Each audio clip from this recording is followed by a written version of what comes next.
Then in November 1932, the conspirators achieved their greatest coup. They landed Franklin Roosevelt in the White House. Crafty, unscrupulous, utterly without conscience, that charlatan traitor turned the trick for them. Without even asking consent of Congress, he unlawfully proclaimed recognition for the Stalin regime. That did it. And exactly as the conspirators figured, the whole world did follow our lead. Automatically, that squelched the previously growing resistance movement of the Russian people. That automatically launched the greatest menace the civilized world has ever known. The rest is too well known to need repeating. We know how Roosevelt and his traitorous State Department kept building up the communist menace right here in our own country, and thus throughout the world. We know how he perpetrated that Pearl Harbor atrocity for his excuse to hurl us into World War II. We know all about his secret meetings with Stalin at Yalta and how he, with Eisenhower's help, delivered the Balkans and Berlin to Moscow. And last, but by no means least, we know that 20th century Benedict Arnold not only dragged us into that new corridor, the United Nations, into one world government, but actually schemed all the arrangements to plant it within our country. In short, the day that Roosevelt entered the White House, the CFR conspirators regained full control of our foreign relations machinery and firmly established the United Nations as the housing for the Illuminati one world government. I wish to stress one other very vital point. That Wilson League of Nations flop brought Schiff and his gang to the realization that control of just the Democratic Party was not enough. True, they could create a crisis during the Republican administration, as they did in 1929 with their Federal Reserve manufactured crash and depression, which would bring another Democrat stooge back into the White House. But they realized that a 4-year disruption in their control of our foreign relation policies could play havoc with the progress of their conspiracy. It could even break up their entire strategy, as it almost did before Roosevelt saved it with his recognition of the Stalin regime. Thereupon, after that Wilson debacle, they began to formulate plans to achieve control of both of our national parties. But that posed a problem for them. Manpower, stooges in the Republican Party, also added manpower for the Democratic Party, because control of just the man in the White House would not be enough. They'd have to provide that man with trained stooges for his entire cabinet, men to head the State Department, the Treasury Department, the Pentagon, the CIA, the USIA, etc. In short, every member of the various cabinets would have to be a chosen tool of the CFR, such as Rusk and McNamara. Also all undersecretaries and assistant secretaries.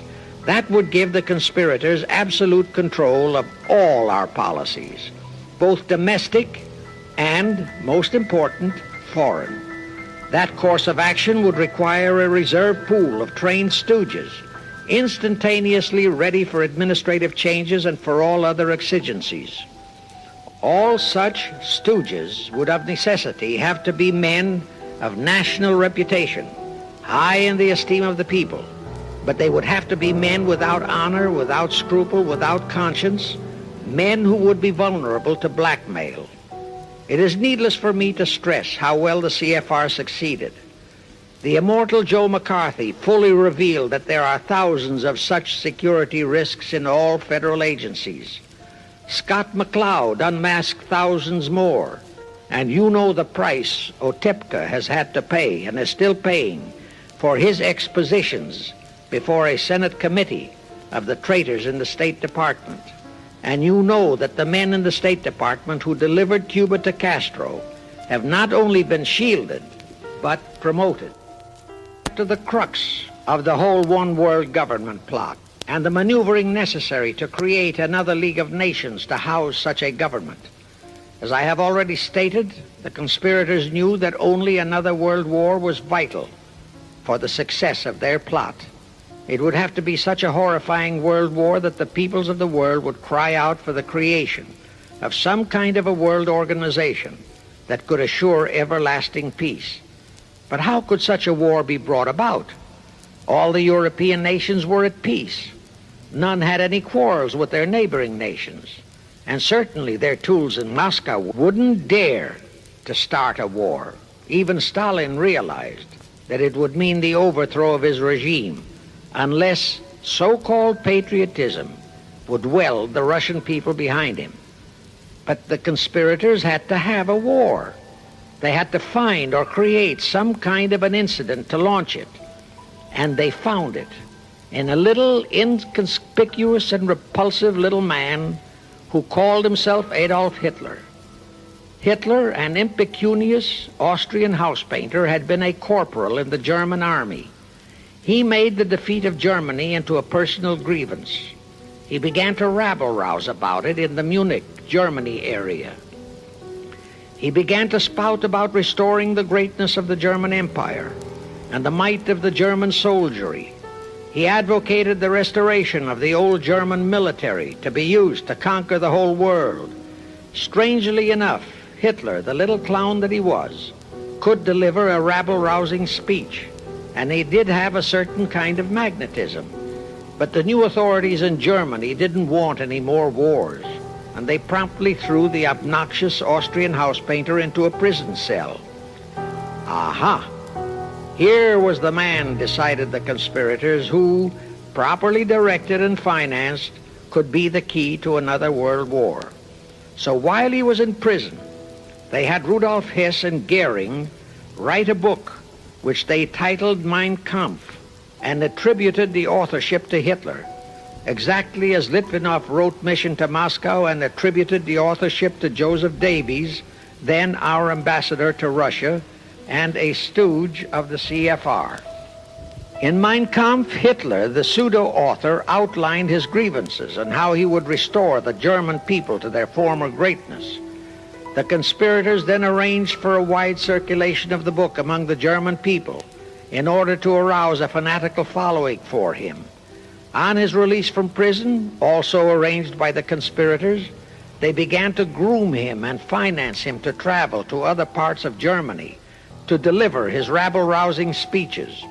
Soon he gathered a growing following among other veterans of the war, and that soon spread to the masses, who began to see in him a savior for their beloved Germany. Then came his leadership of what he called his Brown Shirt Army and the March on Berlin. That required a great deal of financing, but the Rothschilds, the Warburgs, and others of the conspirators provided all the money he needed. Gradually, Hitler became the idol of the German people, and then they overthrew the von Hindenburg government, and Hitler became the new Führer. But that still was no reason for a war. The rest of the world watched Hitler's rise, but saw no reason to interfere in what was distinctly a domestic condition within Germany.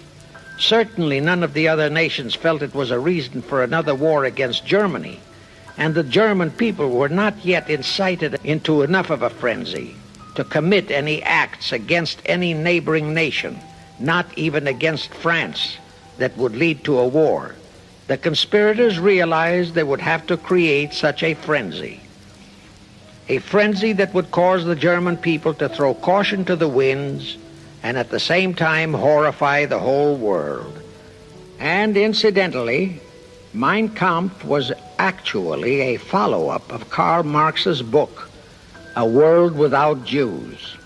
The conspirators suddenly remembered how the Schiff Rothschild gang had engineered the pogroms in Russia, which slaughtered many, many thousands of Jews and created a worldwide hatred for Russia.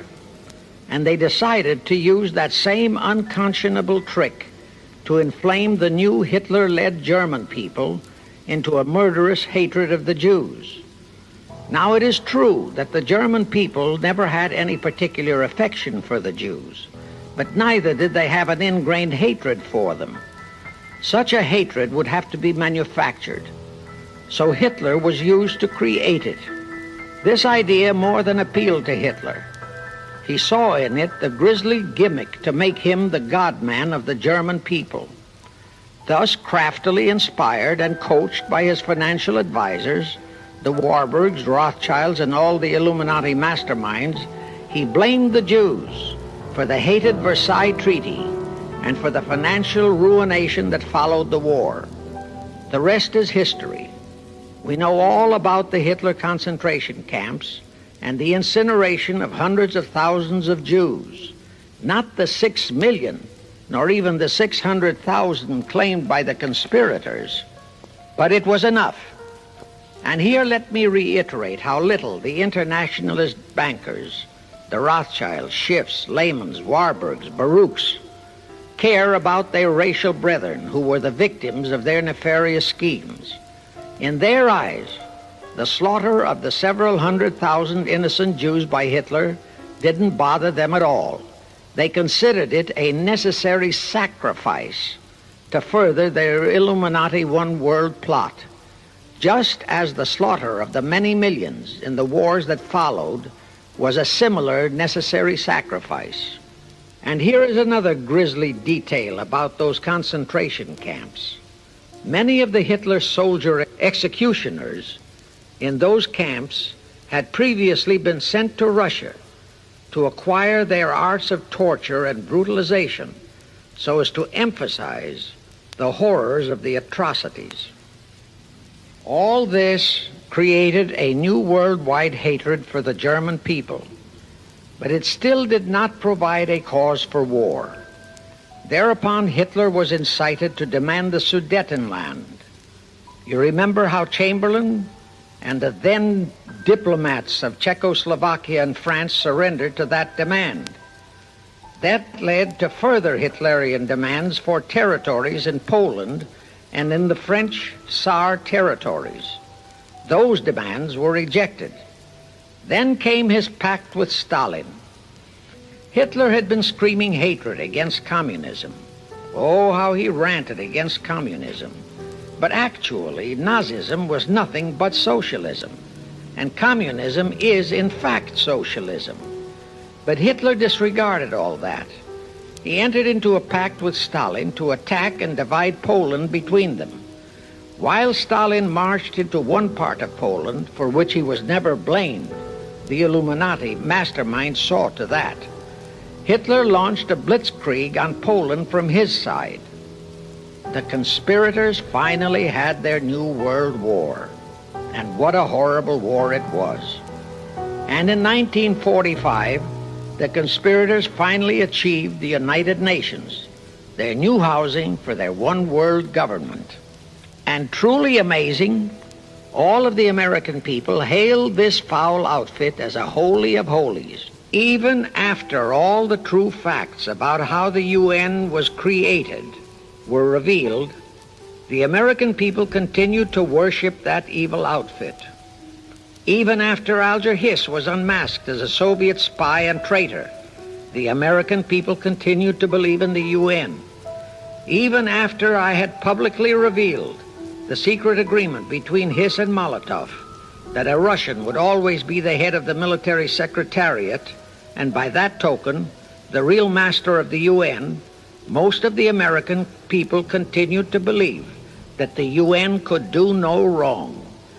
Even after Trygve Lie, the first Secretary General of the UN, confirmed that Hiss-Molotov secret agreement in his book, For the Cause of Peace, the vast majority of our people refused to lose faith in the UN.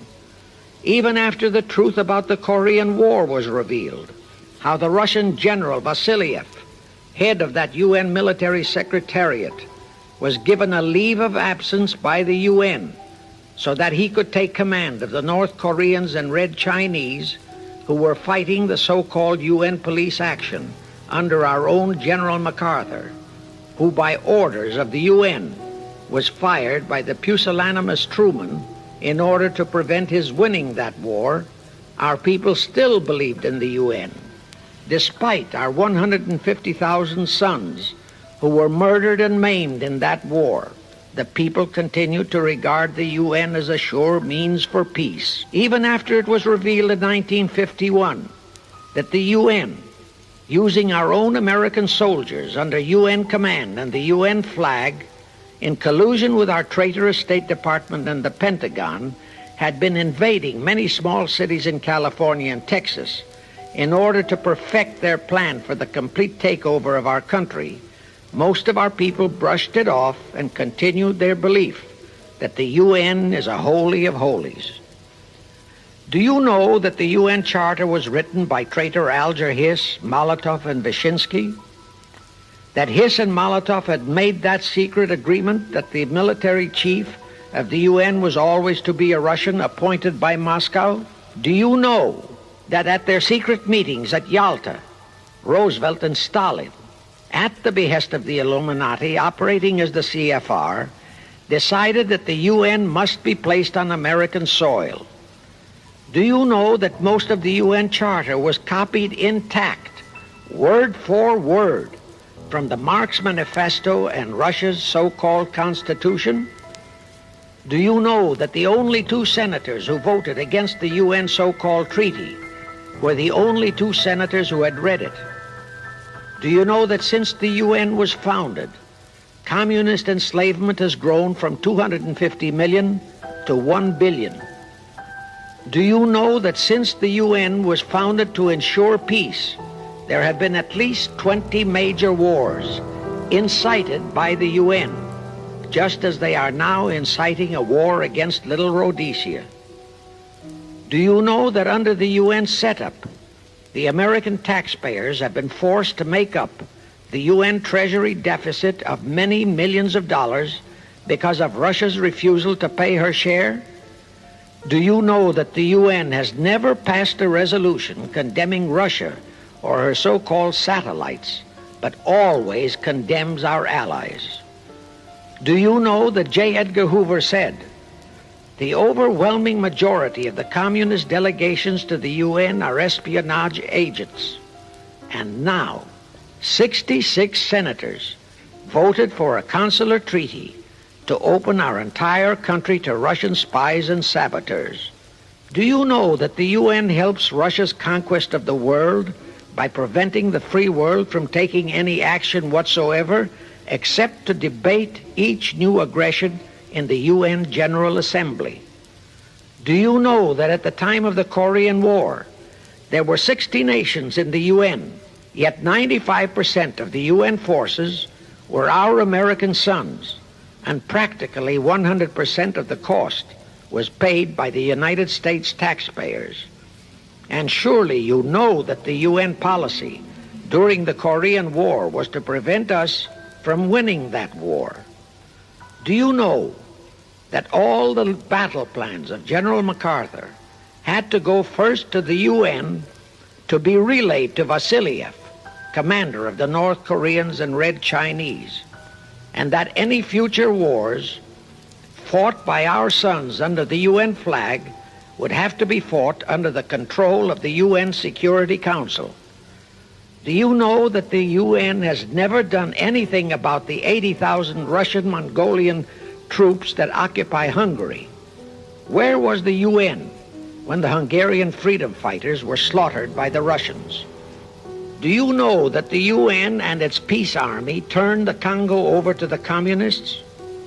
Do you know that the UN's own so-called peace force was used to crush, rape, and kill the white anti-communists in Katanga? Do you know that the UN stood by and did nothing while Red China invaded Laos and Vietnam? That it did nothing while Nehru invaded Goa and other Portuguese territories? Do you know that the UN was directly responsible for aiding Castro? That it does absolutely nothing about the many thousands of Cuban youngsters who are shipped to Russia for communist indoctrination? Do you know that Adlai Stevenson, of all people, said the free world must expect to lose more and more decisions in the UN?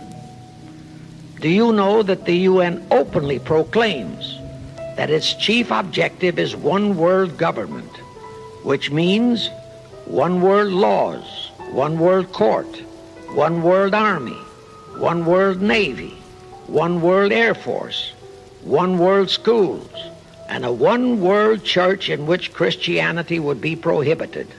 Do you know that a UN law has been passed to disarm all American citizens and to transfer all our armed forces to the UN? Such a law was secretly signed by Saint Jack Kennedy in 1961.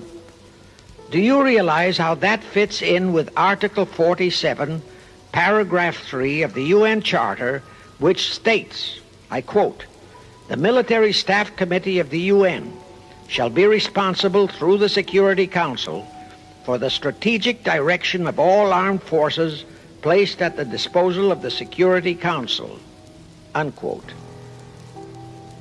And when and if all our armed forces are transferred to the UN, your sons would be forced to serve and die under UN command all over the world. This will happen unless you fight to get the U.S. out of the UN. Do you know that Congressman James B. Utt has submitted a bill to get the U.S. out of the UN and a resolution to prevent our president from forcing us to support the UN embargoes on Rhodesia? Well, he has, and many people all over the country are writing to their representatives to support the Utt bill and resolution. And did you know that to offset the Utt bill and resolution, 50 congressmen, spearheaded by Schweiker and Moorhead of Pennsylvania, have introduced a bill to immediately transfer all our armed forces to the UN? Can you imagine such brazen treason? Is your congressman one of those 50 traitors? Find out and take immediate action against him and help Congressman Utt. Now, do you know that the National Council of Churches passed a resolution in San Francisco which states that the United States will soon have to subordinate its will to that of the UN, and that all American citizens must be prepared to accept it? Is your church a member of the National Council of Churches? In connection with that, bear in mind that God is never mentioned in the UN Charter, and their meetings are never opened with prayer. The creators of the UN stipulated in advance that there should be no mention of God or Jesus Christ in the UN Charter or in its UN headquarters. Does your pastor subscribe to that? Find out. Furthermore, do you know that the great majority of the so-called nations in the UN are anti-Christianity? That the UN is a completely godless organization by orders of its creators, the CFR Illuminati. Now, have you heard enough of the truth about the Illuminati's United Nations? Do you want to leave your sons and our precious country to the unholy mercy of the Illuminati's United Nations? If you don't, write, telegraph, or phone your representatives and senators that they must support Congressman Utt's bill to get the U.S. out of the UN and the UN out of the U.S. Do it today, now, before you forget. It is the only salvation for your sons and for our country. Now I have one more vital message to deliver. As I told you, one of the 4 specific assignments Rothschild gave Jacob Schiff was to create a movement to destroy religion in the United States, with Christianity to be the chief target. For a very obvious reason, the Anti-Defamation League wouldn't dare to attempt it, because such an attempt could create the most terrible bloodbath in the history of the world, not only for the ADL and the conspirators, but for the millions of innocent Jews. Schiff turned that job over to Rockefeller for another specific reason. The destruction of Christianity could be accomplished only by those who are entrusted to preserve it, by the pastors, the men of the cloth. As a starter, John D. Rockefeller picked up a young so-called Christian minister by the name of Dr. Harry F. Ward, Reverend Ward, if you please. At that time, he was teaching religion at the Union Theological Seminary. Rockefeller found a very willing Judas in this reverend. Thereupon, in 1907, he financed him to set up the Methodist Foundation of Social Service.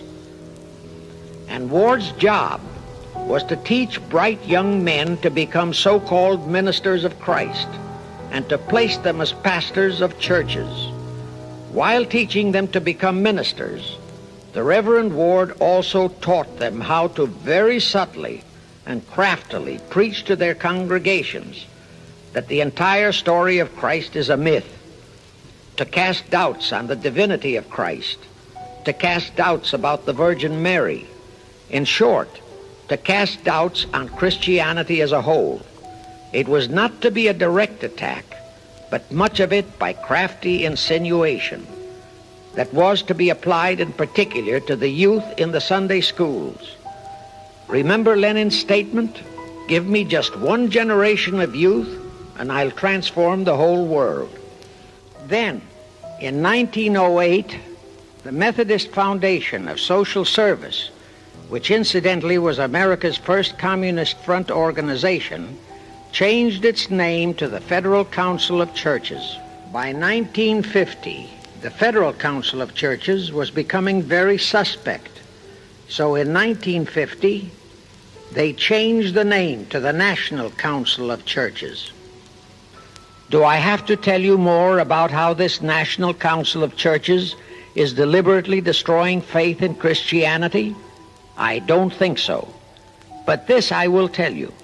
If you are a member of any congregation whose pastor and church are members of this Judas organization, your contributions are helping the Illuminati's plot to destroy religion and your faith in God and Jesus Christ. Thus you are deliberately delivering your children to be indoctrinated with disbelief in God and church, and which can easily transform them into atheists.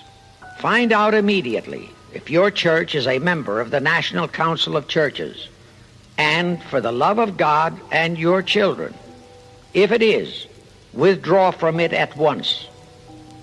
However, let me warn you, that same destroy religion process has been infiltrated into other denominations. If you have seen the Negro March on Selma and other such demonstrations, you have seen how the Negro mobs are led and encouraged by ministers and even Catholic priests and nuns who march along with them. As a matter of fact, the Mormon Church is about the only one I know of that is clean of that kind of Judas infiltration. But of course, there are many individual churches and pastors who are honest and sincere. Find one such for yourself and for your children. Incidentally, this same Reverend Harry F. Ward was also one of the founders of the American Civil Liberties Union, a notorious pro-communist organization. He was the actual head of it from 1920 to 1940. He also was a co-founder of the American League Against War and Fascism, which, under Browder, became the Communist Party of the United States. In short, Ward's entire background reeked of communism, and he was identified as a member of the Communist Party. He died a vicious traitor to both his church and country. And this was the man old John D. Rockefeller picked and financed to destroy America's Christian religion, in accordance with the orders given to Schiff by the Rothschilds. In conclusion, I have this to say.